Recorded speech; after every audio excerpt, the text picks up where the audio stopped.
16 වෙනි පරිච්ඡේදයේ ඉන්නවා මිසරිය හාගර් කියලා පහල් සේවිකාව. ඇයි ඉන්නේ ආබ්‍රහම් සහ සාරාගේ ගෙදර. ඇයට යම් සිදුවීමක් නිසා ඔබ මේ 16 වෙනි පරිච්ඡේදය කියලා බලන්න. මම නමුත් මේ අද දවසේදී අවශ්‍ය පණිවිඩය නිසා මේක කියන්නේ. යම් සිදුවීමක් නිසා ඇයට ඒ ගෙදර ඉන්න බැරි තත්ත්වයක් උදා වෙලා ඇය නිවසෙන් එළියට යනවා. හැබැයි මේ යන ගමන අපට තේරෙයි මේ යන්නේ ඇගේ ජීවිතය විනාශ කරගන්න ගමන. මේ යන ගමනේදී ස්වාමීන් වහන්සේ ඇයට මුණ ගැසිලා ඇගෙන් අහනවා හාගර් ඔබ කොහේ ඉඳලා දෙන්නේ කොහෙටද යන්නේ කියන කාරණාව. ස්වාමීන් වහන්සේට අවශ්‍යයි ඇය මොනවද මේ කරන්න යන්නේ කියන කාරණාව ඇය විසින් දැනගන්න පිණිස. ඒ නිසා උන්වහන්සේ අහනවා කොහේ ඉඳලා දෙන්නේ කොහෙටද යන්නේ කියන කාරණාව. ප්‍රශ්න දෙකක් ඇහුවට හාගර්ට තියෙන්නේ එක උත්තරයයි. මොකක්ද ඒ උත්තරේ? කොහෙද ඉන්නේ කොහේ ඉඳන්ද එන්නේ කියලා අහපු ප්‍රශ්නෙට උත්තරේ තියෙනවා. මම එන්නේ සාරාගේ ගෙදර ඉඳන් කියන කාරණා. නමුත් ඇයට දෙවනි ප්‍රශ්නෙට උත්තරයක් නැහැ. මොකද දෙවෙනි ප්‍රශ්න ස්වාමීන් වහන්සේගේ කොහෙටද යන්නේ කියන කාරණාව. ඇත්තටම ඇය කොහෙද යන්නේ කියලා ඇය නොදන්නේ. ඇය දන්නේ නැහැ කොහෙද යන්නේ කියලා. අපි කියනවා ඔළුව හැරිච්චත් යනවා. ජීවිතේ විනාශ කරගන්න පිණිස ජීවිතේ එපා වෙලා ඊටාම තිත්ත තත්ත්වයට පත්වලා ඉඳි ඇය මේ තීන්දුව අරගෙන යනකොට තමයි ඇයට මේ දෙවියන් වහන්සේ මුණ ගැහෙන්නේ. බලන්න ලස්සන පණිවිඩයක් දෙවියන් වහන්සේ ඇයට දෙනවා. 11 වෙනි පදේ කියනවා ඔයා ගර්භණී වෙන්නේ. ඔයා පුත්‍රයෙක් වදන්න යනවා. ස්වාමීන් වහන්සේ නුඹේ පීඩාව අහනවායි කියන කාරණා. ස්වාමීන් වහන්සේ නුඹේ පීඩාව මොකක්ද මේ පීඩාව කියන එකේ තේරුම? මිනිසෙකුගේ ජීවිතයේ අතුලාන්තයේ කැකෑරෙන වේදනාව කාටවත් පේන්නේ නැතිද? මම දැක්කා හාගර් කියන කාරණාව. නුඹේ වේදනාව මම දැක්කා. නුඹේ අතුලාන්ත කැකෑරෙන වේදනාව දැක්කා කියන කාරණාව ඇයට ස්වාමීන් වහන්සේ පවතනවා. ඇය දාසියක්. ඇයට අම්මා කෙනෙක් නැහැ, තාත්තා කෙනෙක් නැහැ මේ ප්‍රශ්නේ කියන්න. ඇයට යාළුවෙක් නැහැ, ඇයට මිත්‍රයෙක් නැහැ. ඇයට ගන්න තිබෙන එකම තීන්දුව තමයි ජීවිතේ විනාශ කර ගැනීම. ඇයි මේ ගමන යන විටද තමයි මේ දෙවියන් වහන්සේ මුණ ගැහෙන්නේ. ඇයට යන්න තැනක් නැහැ. නමුත් ස්වාමීන් වහන්සේ කියනවා නුඹේ පීඩාව මම අහනවා කියන කාරණාව. මම දන්නවා ඔබගේ හදවතේ තියෙන කාරණාව.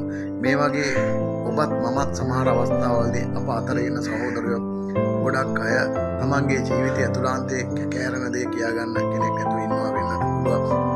සමහර වෙලාවට ස්වාමි පුරුෂයාට බෑ බිරිඳට කියන්න. බිරිඳට බෑ ස්වාමි පුරුෂයාට කියන්න. දරුවන්ට කියන්න. මේක බෙදා ගන්න කවුරුත් නැහැ. මිත්‍රයෙක්වත් නැහැ. ඒ නිසා මේ වේදනාව ඒක කියා ගන්න කෙනෙක් නැති වුණාම අවසානයේදී වුන් ගන්න තීන්දුව තමයි ජීවිතේ විනාශ කර ගැනීම. ඔබ දන්නවද ඔබ මම අතර ඉන්න ගොඩක් අය මේ වගේ මේ හදවතේ මේ කැකෑරෙන ප්‍රශ්නේ අහන්න කෙනෙක් නැති නිසා කී දෙනෙක් ජීවිතේ විනාශ කරගෙන තියෙනවා. සියදිවි හානි කරගෙන තියෙනවා. මේ පණිවිඩය හැමෝටම යන්න අවශ්‍යයි. අපි දන්නේ නැහැ සෙනෙහවන්ත සහෝදර සහෝදරිය ඔබ මම වෙසෙන ස්ථානවල සමහරවිට අල්ලපු ගෙදර වෙන්න පුළුවන්. නෑදෑයින් අතර වෙන්න පුළුවන්. කී දෙනෙක් තීරණය කරගෙන ඉන්නවද දන්නේ නැහැ. අද දවසේදී මම මගේ ජීවිතේ විනාශ කරගන්නවායි කියන තීරණය මත ස්වාමීන් වහන්සේ කියනවා ඔබේ අතුලාන්ත හදවතේ කැකෑරෙන වේදනාව මම අහනවායි කියන කාරණාව. ඒ වගේම ඇයට ස්වාමීන් වහන්සේ කියනවා ඔබට දරුවෙක් හම්බෙන්න ඉන්නේ. ඔහුට ඉස්මායිල් වෙන නාමය තබන්න කියන කාරණාව. ඔබ දන්නවද මේ ඉස්මායිල් කියන නමේ තේරුම? ඒකේ තේරුම තමයි අසන්නා වූ දෙවියන් වහන්සේ. මොකද්ද මේ ලස්සන පණිවිඩයක් දෙනවා හාගර්ට? හාගර් ඔබේ අතුලාන්ත වේදනාව මම අහනවා. මම ඔබට උත්තර දෙනවා. මම ඔබ ජීවත් කරන්නා වූ දෙවියන් වහන්සේ. මට විතරයි ඔබ ජීවත් කරන්න පුළුවන්. ඔබ මේ අරගෙන තියෙන තීන්දුව ඔබ ජීවිතේ විනාශ කරගන්න යන මේ තීන්දුව මම වෙනස් කරනවා. මම ඔබ සදාකාල ජීවනයට ගෙන යනවා. මට ඔබ ඕනේ කියන කම්බ වහලියක් වුණත් ඔබ දාසියක් වුණත් ඔබට ලෝකේ වටිනාකමක් දීලා නැති වුණත් මිනිස්සු වටිනාකමක් දීලා නැති වුණත් මට ඔබ වටිනවා. ඔබ මගේ සමානත්වය, ඔබ මගේ ස්වරූපය, මමයි නුඹව මේ පොළොවට එව්වේ කියන කාරණාව ස්වාමීන් වහන්සේ හාගර්ට කියනවා බලාපොරොත්තුවක් දෙනවා. ඔබ දන්නවද ඇය ජීවත් වෙනවා ඊට පස්සේ. ඇය ජීවිතය හානි කරගන්න ගියේ. නමුත් ඇය ජීවත් වෙනවා මේ වචන දෙක තුල. මොකද්ද? නුඹේ පීඩාව මම අහනවා. නුඹේ හඬ අසන්නා වූ දෙවියන් වහන්සේ කියන සේක කියන කාරණාව. නුඹේ හඬ මම අහනවායි කියන කාරණාව ස්වාමීන් වහන්සේ ආගට කියනවා. සෙනෙහවන්ත සහෝදර සහෝදරිය ඔබ මම සමග සිටින සමහර අය ජීවිතේ විවෘත කරගන්න තැනක් නැතුව හිත විවෘත කරන්න සම්බන්ධතාවයක් නැතුව ඔවුන් වැළපෙනවා. ඔවුන් වේදනාව විඳ අවසානයේදී ඔවුන් ගන්න තීන්දුව තමයි ජීවිතේ විනාශ කර ගැනීම. ඒ නිසා මේ දේ අද දවසේදී මේ සහෝදර සහෝදරයන් වෙතට යවන්න සියලු දෙනාට ඇහෙන්න සලස්වන්න රහසේ ගතව කී දෙනෙක් අද ජීවිතේ විනාශ කරගන්න තීන්දුව කරගෙන ඉන්නවද දන්නේ නැහැ. මේක භාවිතා කරලා යක්ෂයා මොකද කරන්නේ? ඔහුට ඒ ජීවිතේ විනාශ කරගන්න පිණිස මාර්ගය පාදනවා.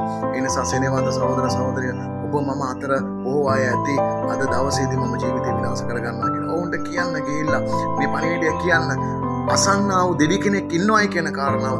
ජේසු කියලා දෙවි කෙනෙක් ඉන්නවා. යේසුස් වහන්සේ සියලු දෙනාගේ සිත දකින්නවා කියන කාරණාව. නුඹේ හදවත මම දන්නවයි කියන කාරණාව ගිහිල්ලා හැමෝටම කියන්න. මොකද දෙවියන් වහන්සේට පුළුවන් සියලු මිනිස්යන්ව ජීවත් කරන්න. හදවතේ කැකරෙනා වූ වේදනාව මට කියන්න මම අහගෙන ඉන්නවා. මම නුඹව ජීවත් කරනවා කියන කාරණාව. වේදනාව අසන්නා වූ දෙවි කෙනෙක් අප සමග ඉන්නවා. ඒ නිසා වැළපෙන්නට එපා. වේදනාව විඳින්නට එපා කියලා උන්වහන්සේට කියලා නිදහස් කරගන්න. ජේසු ඔබේ සියලු ප්‍රශ්න අසන්නා වූ දෙවියන් වහන්සේ